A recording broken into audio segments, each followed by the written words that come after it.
Assalamualaikum warahmatullahi wabarakatuh. Saya Ereu Satronegoro dengan NIM akhir 108 mata kuliah Pancasila. Jadi pada video ini saya akan membahas mengenai ketika suatu daerah kekurangan tenaga dokternya, kira-kira yang salah itu apakah mindset para dokter yang gak mau ke wilayah terpencil, atau kebijakan dari pemerintahannya yang masih belum mampu mendukung para dokter untuk ke sana. Saat ini untuk mengatasi permasalahan kekurangan tenaga kesehatan, pemerintah mengupayakan dengan membuka banyak fakultas kedokteran. Dengan harapannya nanti bakal banyak lulusan kedokteran lalu dapat disebarkan secara merata untuk mengatasi kekurangan tenaga medis. Namun mari kita bayangkan, jika kita anggap aja dalam 2026 itu terdapat 100 dokter yang lulus, yang mana harapannya 100 dokter ini dapat dibagi ke seluruh provinsi secara merata. Namun pastinya dokter itu, mereka itu manusia, mereka itu butuh kenyamanan.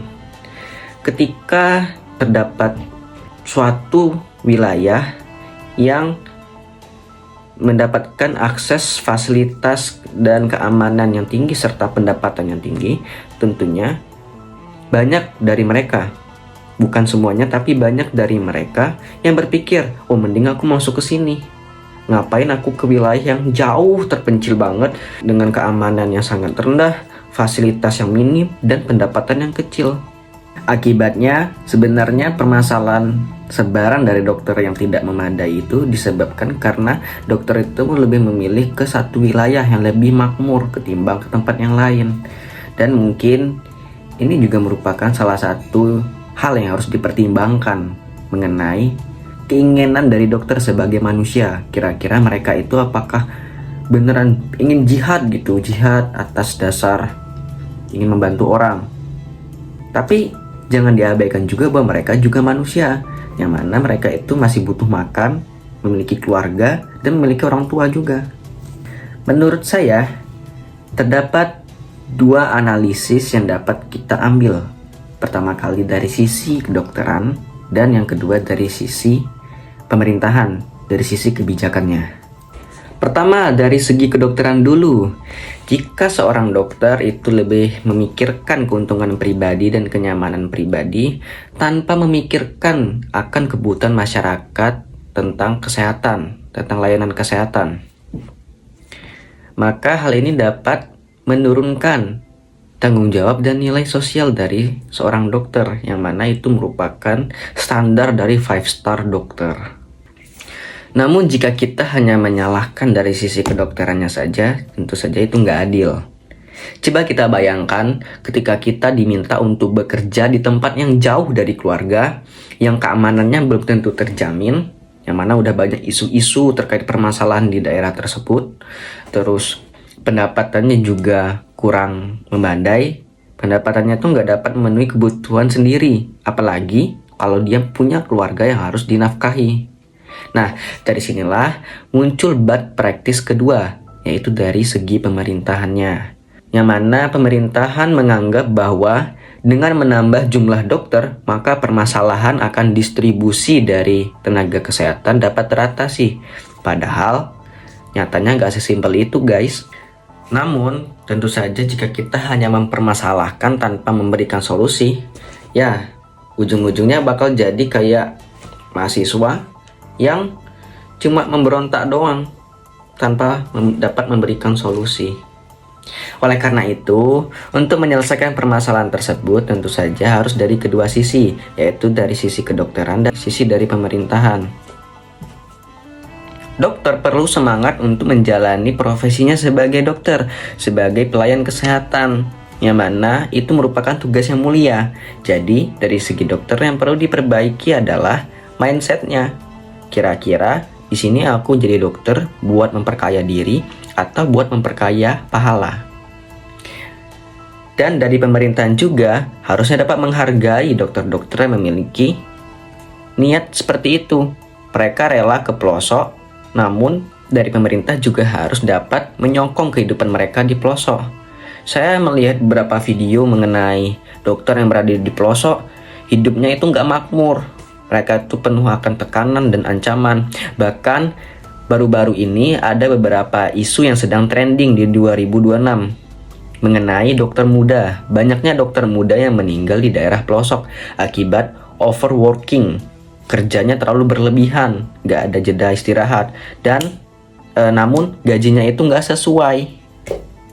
Itu tentu saja harus dipikirkan bahwasannya meskipun dokternya mungkin punya mindset yang bagus, namun pemerintah juga harus menyadari bahwasannya dokter itu juga manusia, yang mana pendidikannya itu sangat lama, membutuhkan waktu minimal 6 tahun, 7 tahun supaya mendapatkan gelar dokter, serta biaya kuliah yang nggak murah ya untuk menempuh pendidikan dokter.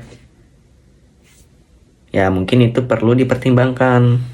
Jika kedua hal ini diwujudkan dengan baik, dari dokternya memiliki keinginan untuk pengabdian, serta dari pemerintahannya yang menghargai pengabdian, maka dari sinilah dapat terwujudnya persebaran dokter yang secara merata. Jadi ketika dokter pergi misalnya ke Papua, itu kehidupan mereka benar-benar terjamin. Jika ada teroris, pemerintah siap menanggapi. Lalu masalah keuangan, karena dia jauh dari keluarga, otomatis tentu saja harus ada kompensasi dalam bentuk uang untuk keluarganya supaya stresnya dapat terminimalisirkan. Karena faktor stres nggak cuma fisik, nggak cuma yang terlihat, namun yang di sini juga bisa stres. Karena stres merupakan salah satu faktor resiko utama dari segala jenis penyakit yang ada di dalam tubuh kita.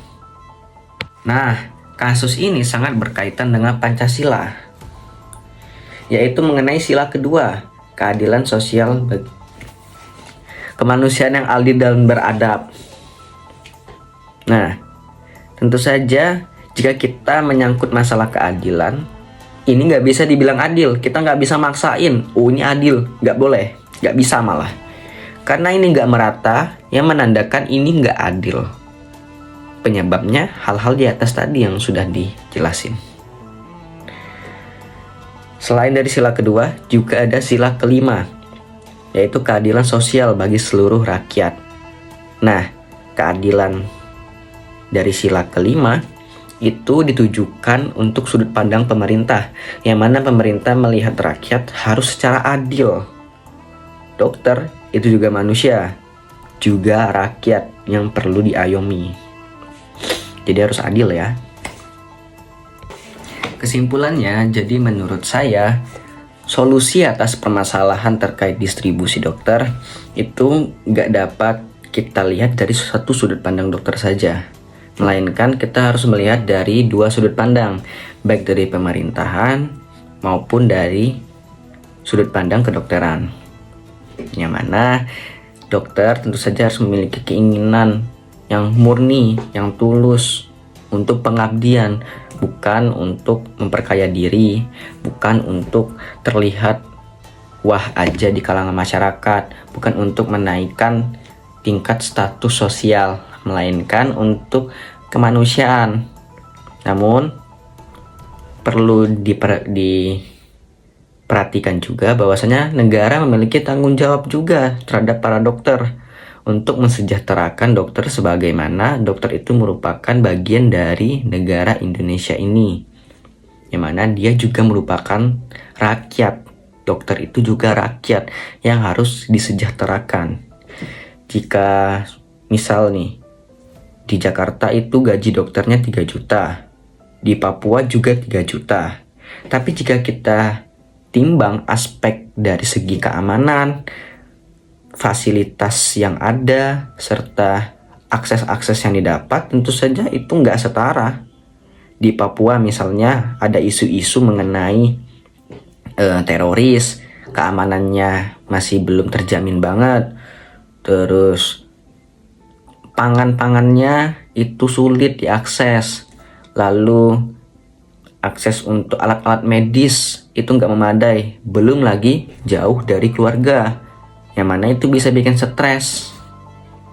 Sedangkan kalau di Jakarta itu kan lebih banyak aksesnya, lebih banyak senior-senior, lebih banyak teman-teman yang dapat diandalin juga. Akses untuk pergi-pergi kemana-mana itu gampang, makannya gampang, terus ya meski misalnya kalau jauh dari keluarga, tapi karena di sana itu banyak hiburan, tentu saja itu dapat menjadi faktor stress release. Jadi jika kita patok 3 juta di Jakarta dengan 3 juta di Papua, itu nggak setara. Tentu saja harus dipertimbangkan dari segi kesulitannya. Ya, kita nggak bisa idealis banget, nggak bisa terlalu jihad banget gitu. Kita juga punya keluarga, juga punya rasa ego juga buat setidaknya merasa nyaman. Kita butuh rasa nyaman juga. Ya, mungkin itu sih saran dariku. Jadi yang dipertimbangkan itu nggak cuma dua hal doang.